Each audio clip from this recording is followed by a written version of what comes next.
अहिले हामीसँग राष्ट्रिय खेलाडी आदिल अन्सारी हुनुहुन्छ। नमस्ते, स्वागत छ। Thank you. After long gap तपाईँ लगभग 27 महिना पश्चात क्रिकेटमा फर्किनु भएको छ। कतिको गाह्रो थियो, कतिको जोखिमपूर्ण छ, कतिको चुनौतीपूर्ण छ? चुनौती एकदम गाह्रै थियो। अब गेम खेल्न नपाएर यता आफ्नो देशमा खास गरेर गेम खेल्न नपाएर अलि ठिक जस्तो थिएन, बाँकी ठिकै छ। यो मधेस क्रिकेट लिगमा पनि तपाईँको राम्रै पर्फर्मेन्स देखिएको छ बाराको टोलीबाट। के भन्न चाहनुहुन्छ? अब यही भन्न चाहन्छु, अब टुर्नामेन्ट एकदम राम्रो थियो। यहाँ पर्फर्म गरेर एकदम राम्रो लागिरहेछ र यो कन्टिन्यू होस् भन्ने आशा छ।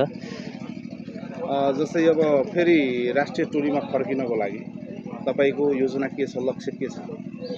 लक्ष्य एउटै छ, अब जति होस् धेरैभन्दा धेरै अब हार्डवर्क गर्नुपर्छ। अब जति गर्नुपर्छ मैले गरिरहेको छु, अनि सक्दो कोसिस गर्छु कि योभन्दा नि बढी गरौँ अनि छिट्टै राष्ट्रिय टिममा कमाइ गरौँ भन्ने आशा छ। जस्तै तपाईँको ठुलो सट, बिग सट हान्नको लागि छक्का हान्ने खेलाडी आदिल अन्सारीको पक्षमा तपाईँको फ्यान्सहरू र तपाईँको समर्थक र खेलप्रेमीहरूले पनि धेरै आवाज उठाउनु भएको थियो। के भन्न चाहनुहुन्छ, कसरी त्यो सटहरू हान्नुहुन्छ? अब सटहरूको लागि त्यही हो, अब प्र्याक्टिस हो। अब प्र्याक्टिस त्यस्तै खालको गर्छु। त्यही छ, अब फ्यान्सहरूले मन पराउनुहुन्छ छक्का र चौका, त त्यही अब त्यसमै म धेरै जस्तो त्यसमै काम गर्छु र उहाँहरूलाई कहिले निराश गर्दिनँ। जति गेम खेले बााउन्ड्री त हुन्छ।